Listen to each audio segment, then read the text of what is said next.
Greetings, welcome to Mwananchi Digital. You are with me, Mpoki Thompson, Managing Editor for the Citizen newspaper.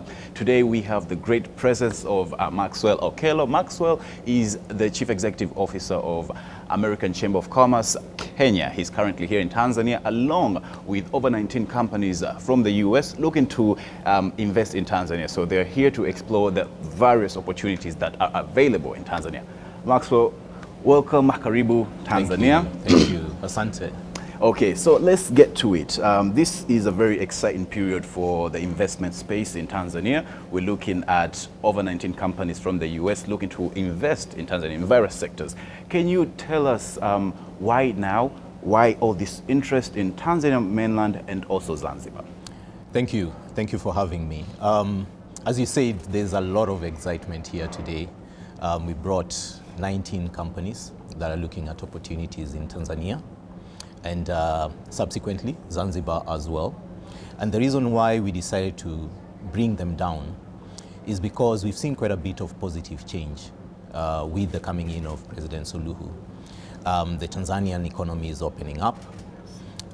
Traditionally, American companies have looked at Kenya as the hub, and I believe that will largely remain the case, but they're also very keen to see how they can establish themselves in Tanzania and the rest of the East African countries. And so our mission is to find out what are those opportunities, what are the requirements, how is the policy and the regulatory environment in Tanzania. And based on that, I believe these companies will be able to make the decisions that they need to make in order to invest in Tanzania. Okay, so we understand that some of the companies are involved in areas such as the ICT, energy. What exactly are you looking into in terms of this exploration? What kind of insight do you seek to gain? Well, partly what I've talked about. One is, are there some tangible opportunities? Are there projects that these companies can engage in? Then secondly, understanding the environment from a policy, regulatory, legal perspective is critical for us. Then thirdly, building those relationships with government, relationships with the Tanzanian private sector is critical. And so together with the US Embassy here in Tanzania, together with our partners, AmCham Tanzania, we also have support from the AmCham in South Africa. We felt that this was the ideal time for us to start engaging in this dialogue with a view of moving forward the opportunities that we will hear from.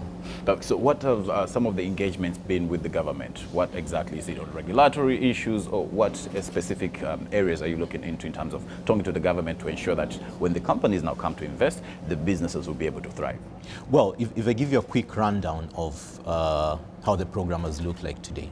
We heard from the Deputy Minister for Trade and Industry this morning, and he basically laid open some of the key areas that American businesses can look at within Tanzania. He also talked about government support, and that is his office, and I want to imagine other offices within the Tanzanian government are open for investors to engage, because the government would like to drive private sector led or private sector driven economic growth, which is, if you ask me, the right strategy, as it were, to move forward any economy within Africa. Then two, as we speak, we have the Tanzania Investment Center making a presentation to the companies, and they are outlining the opportunities within those key sectors, health, technology, energy, to bring some tangibility to what can actually be possible. Are there some bankable projects? We wait to hear from that. And together with that, then what would be the process? How do I, if I'm a company, engage in that ICT opportunity or in that agriculture opportunity or in that health opportunity? What support is available for a company to be able to access those opportunities? And then working with partners such as the US Embassy here for the American companies to provide that support that would allow them then to leverage those opportunities in real sense. So that is really how we are looking at this. And then later on today, and sorry, one more thing I need to add, we've also heard from the US government. Yeah, USAID, DFC, USDA, which is the project development agency, how they can also support companies. And it's not limited to just American companies, Tanzanian companies as well have those opportunities to participate.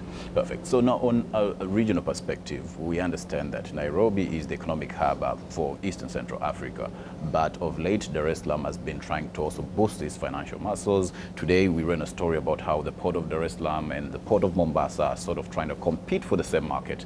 Now that we are seeing these companies, American companies, also looking to expand beyond Nairobi as a hub, can we talk about the business integration for the East African region? Do you think it will be a more thriving, a more robust space if it's more integrated in terms of companies in Kenya, companies in Tanzania, in Uganda, Rwanda, what have you? If it's for them to have this integrated ecosystem, will that help them thrive? Or what do you think would be the ideal strategy to ensure that the businesses in East Africa do really take a lead?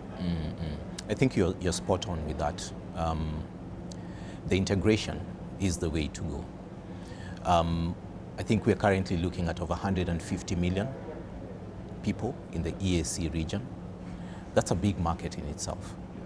And that is only possible because it's an EAC region. Because of the sort of scale that American companies are looking at, it is more attractive to talk about the EAC as opposed to talking about the individual companies. Much as we know you have to start somewhere, isn't it? You need to locate yourself within a certain geography and then serve that geography from there. And so that integration, driving that integration is important not just for investment, but it is also important for driving inter-EAC trade. And so now I'm speaking as an East African, as a Kenyan. This is a priority for us, and we look at trade and investment as a tool that would help us drive economic growth and prosperity for our countries. And American businesses want to be part of that story, and that's the reason why we're here today, and it's the reason why we think that having these sorts of dialogues, these sort of conferences is really, really helpful and timely, especially with the changes that we are seeing within our region.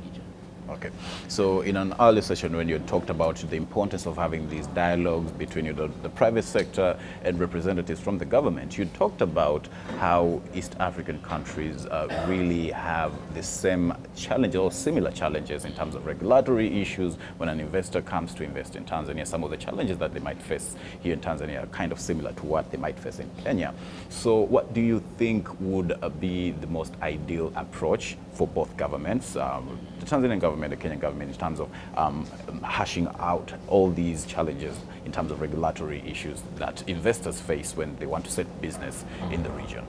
Yeah, private-public dialogue is critical. I think governments need to look at the private sector as partners in economic development. And so being able to come at a table and openly discussing policy issues that are negatively impacting the ability of businesses to be able to flourish, to do the thing that they do. And we know when businesses flourish, jobs are created, wealth is created, and it has a knock-on effect across the entire economy. So my answer to you would be, we need to see more of that, and we need to see genuineness when government comes to the table, so that it's not tokenism. It is actually a government and the private sector coming together, wanting to resolve those bottlenecks and constraints to ensure that we can drive prosperity within our economies. I think that's something that needs to happen more. It needs to happen more. And then secondly, related to that is just involve private sector in policy making. So get us in from the beginning, so that the outcome already reflects what would be of interest and sustainable for the private sector around the shared values that government and private sector would want to see. So oftentimes when big developed economies try to invest in developing economies, we often see a gap in terms of a trade gap. So we had talked about, how Tanzania can sort of trim the trade gap between Tanzania and China. India and Tanzania have been able to do that very well. If you look at what we export to India and what we import, the gap is not really that wide. But when it comes to now to the US and Tanzania, the gap is really huge. So what are some of the immediate solutions that can be implemented to ensure that we trim that trade gap in order to have that benefit cutting across the US companies and also Tanzania? Yeah, I think one of them is what we've just discussed. I think we need to take care of that policy regulatory space so that we can open up for business, truly open up for business and enterprise to take foothold. Then secondly, awareness. I think awareness is a big one that's not talked about as often as it needs to. American companies need to know what those opportunities are. So this mission is part of resolving that particular need. And then secondly, local companies need to know that they can actually have counterparts who are American, that they can work together with to drive their objectives from a business perspective, and opportunities as well in the US market. That's something that we've seen, talking about Kenya, we've seen quite a bit of interest in that area, creating partnerships, market access issues. That can definitely be something that we can leverage as well.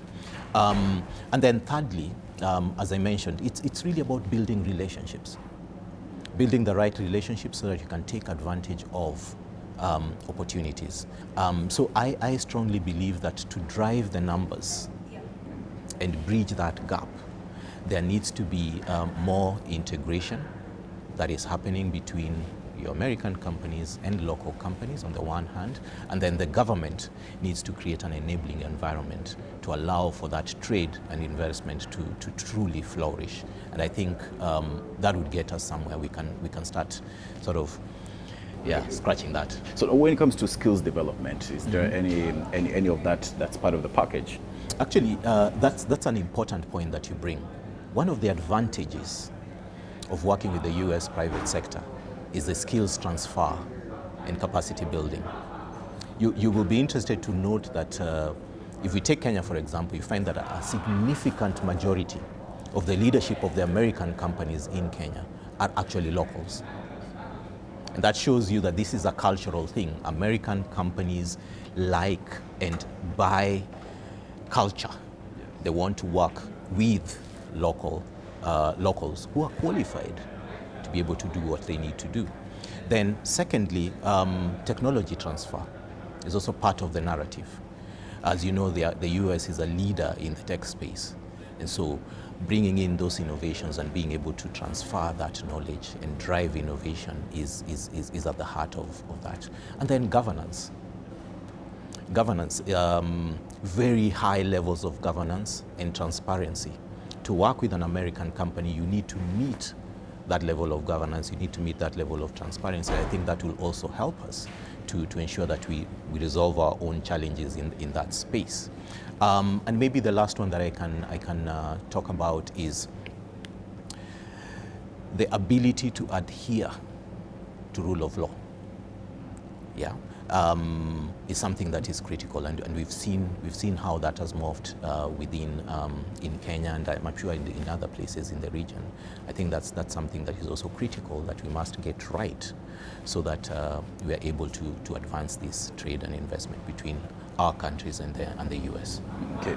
Now, on a more practical level, oftentimes whenever investors come to Tanzania and we have these sessions where they get to talk to the government or have dialogue amongst themselves as private sector players, they talk about the frustration, the challenges that they face on the ground. Because on the top, there's this talk about economic diplomacy, opening up the economy, being more receptive to investors, but on the ground there seems to be a bit of a mismatch where an investor gives you an example of some of the challenges that they face on the ground. Could be with regards to licensing, there could be a law that states something entirely different from what is being practiced on the ground. So what do you think could be the best way to root this out in order to just do away with that investor frustration?